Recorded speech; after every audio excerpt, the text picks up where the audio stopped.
documentary so people wouldn't have to always stare and take pictures, because we don't like when they take pictures, so they just knew who we are and stuff. As they've grown, much of their life is still the same.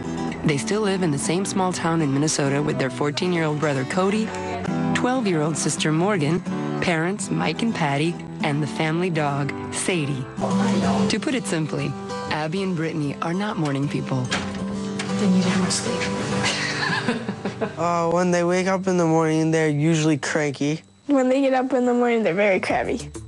From the moment they start their day, Abby and Brittany are an incredible display of teamwork. From doing their hair to putting on makeup, they appear to be totally in sync, but that doesn't mean they always agree. It's fine, don't touch it. Believe me, we are totally different people.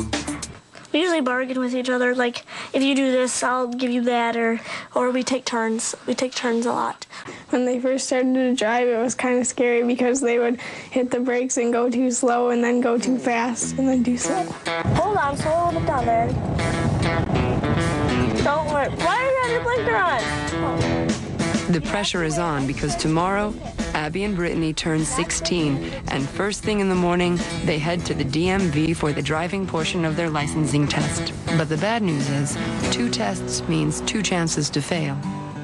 I passed. Yeah, I ran over the flag mat. Okay, these are for you too. From me. After many gifts and congratulations from their friends, the question now is, what is planned for tonight? Today is Ab and Britt's 16th birthday. Cody, you want to light the candles? We are going to have their favorite angel food cake baked by their grandmother. If we get the candles lit. Go. You have to make a wish. Cody, stop!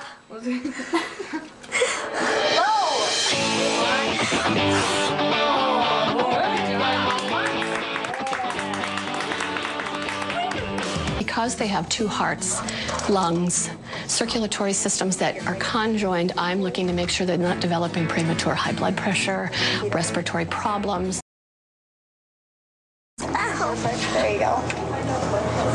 Hey, how are you? Good, how are you? I'm okay. Oh, good. Haven't seen you in a while. No, just like 5 minutes ago, actually. Well, maybe. I watched you drive in. How was your drive? Good. Was it?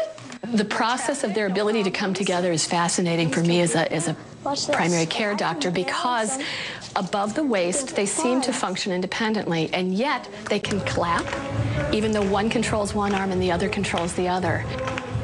I ask them periodically what they feel and sense. One girl cannot sense touching on the other girl's arm and vice versa. The girls themselves are continually discovering more about how their bodies work together. And even the other day, they were on their bellies going, feel that, feel that, feel that, and Brittany'd say when she'd start to feel it. Many other questions on the horizon, like how will they date? You know, I hear them and their girlfriends talk about guys, but they probably aren't going to be sharing that with me right now, who they may have a crush on or what they're feeling, but I'm sure they do. The way I see them interact. The whole world doesn't need to know who we're dating or what we're gonna do and everything. As for motherhood, only time will tell.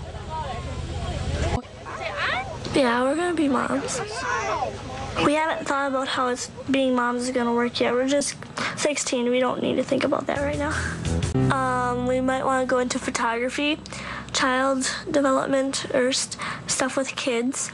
Interior designing, architecture, or fashion design. You know, are they going to be hired as 1 or as 2? Are they going to be able to share salaries, or do they, you know, all of those things I think yet are to be determined.